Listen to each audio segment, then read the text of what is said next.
Hello everybody and welcome to the side panel. I am your host, AJ Herrera, and I am back after 2 years and 2 months of a time out. And back to doing weekly, hopefully, movie reviews on the audio. Sorry for such a big hiatus within the in between shows, but as you've seen with Forbidden Panel, if you've been on the website lately and seen everything that's been going on there, I've been kind of busy with putting together multiple podcasts under the same name and all the various other projects that I've been working on, as well as taking some much needed personal time to just function for a minute.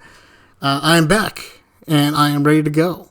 So, without much warning and without much more explanation, how about we just dive into it in this first episode? I did watch and review the Furiosa movie, the Mad Max saga that is now out in theaters that everybody is running out to go see, apparently. But I already reviewed it on the Panelcast. So, if you want to check it out and see me in video, head over to the Panelcast right now and you can watch it and see my review of that movie. However, for this particular episode, I will be reviewing the film Hitman, just released on Netflix but a couple days ago. And it is a film starring Glen Powell and the sultry and very, very gorgeous Adria Arjona. I hope I am pronouncing your name right. If not, I rolled my R's, so you should be impressed automatically. What can I say about this movie? What can I say any more than I've already said about most of the other films that I've reviewed in here, which is nothing because it is not comparable to those other films. This film is probably the worst, most boringest movie I've ever seen with the title Hitman in it. It is... I'll give you the basic premise. Basically... Glen Powell is a professor of psychology and philosophy at the University of New Orleans, while he's also working undercover with the New Orleans Police Department to assist in undercover sting operations. How that works out, I just do not understand. But basically what his job is to pretend like he's a hitman to lure people into hiring him to kill their spouses or to kill other people. And when that happens, the police move in and arrest those people. They get them on conspiracy to commit murder, to hire people to commit murder, or whatever the charge actually is. And that's all that it is. There's no actual action in this film. There's very little fighting. In fact, I don't think there's any real fighting. There's hardly any threat. There's hardly any real fear in this movie whatsoever. There's no on the edge of your seat. There's no real concern. All it is just a cute little, it's a little meet cute with an edgy backstory. And that's all it really is.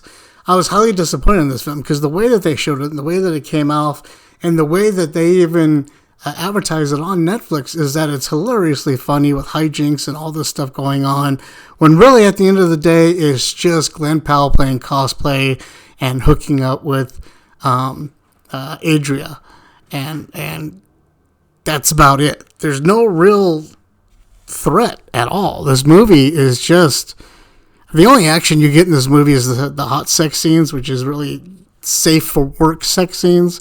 So there's no real nudity or anything involved. I mean, you barely get a payoff with Glen Powell hardly taking his shirt off. He just looks like a well in shaped dork at any point in time. So he looks like he belongs on one of those nerd TV shows. What was it called? It was back in the day, The Geek and the Princess or something like that, where, you had these geeky guys and they had to vie for the attention of like these gorgeous models and stuff. And that's how you ended up with like a Brady being married to a model or something like that.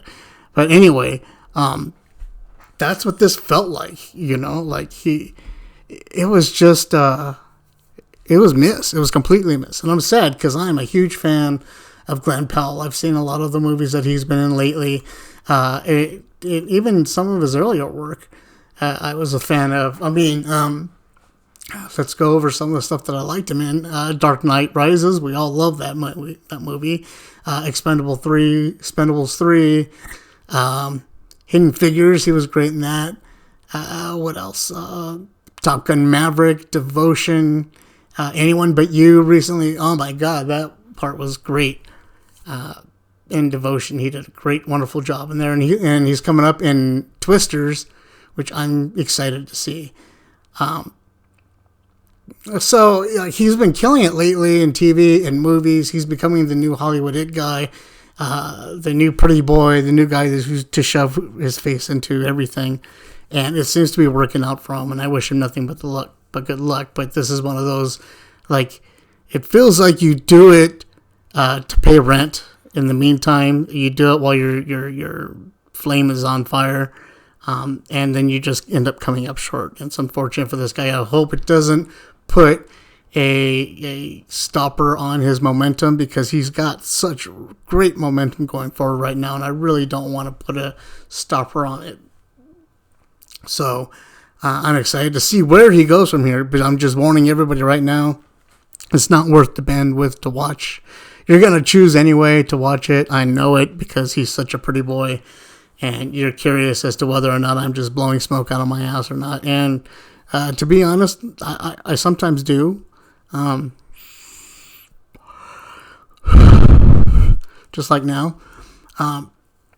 But this is not one of those occasions. I challenge anybody to watch it, please. Not challenge, that's the wrong word. I invite other people to please watch this film and let me know if you share my opinion with it, because I could have been just in a bad mood. I could have been in the wrong spot. I was actually working on some Transformers at the time, so maybe I got preoccupied with the Transformers and didn't miss a lot of spots.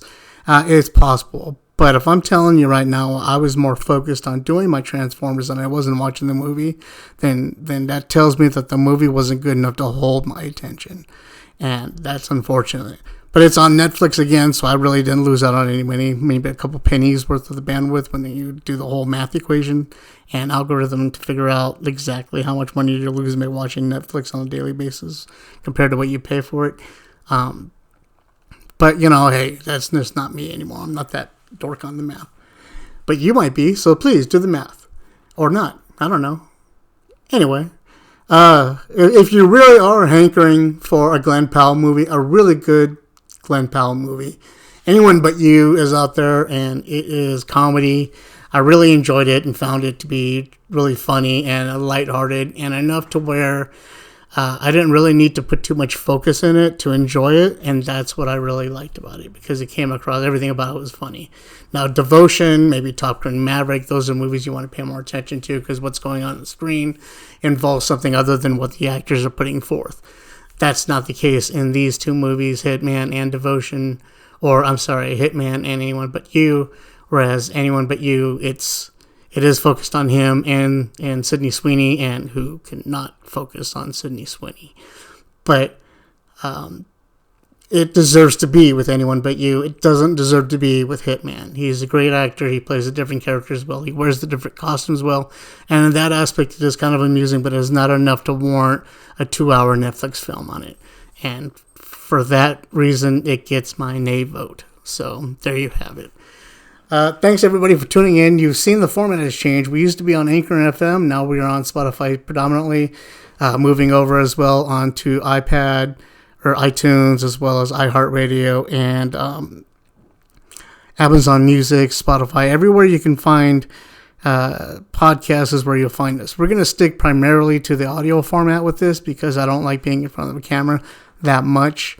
But if you do want to see some video action of me and maybe some of the other cohorts got going on, head over to ForbiddenPanel.com. Check out the panel cast. There you can find Richard Duran and myself on a weekly basis or bi-weekly basis doing reviews on wrestling, food, and toys. Or you can check us out live once a month as the Panelcast Forbidden Panel crew live stream at 8:15 every third Thursday of the month. To discuss what big movie we all went and got together to go see. Yeah.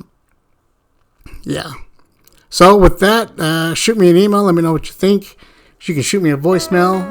Let me know what you thought of the film. Any other movies you want us to take a look at and review. and maybe discuss, maybe you want to chime in on, please feel free to leave us a voicemail and talk to us. Thanks everybody for tuning in, and we'll see you guys next time.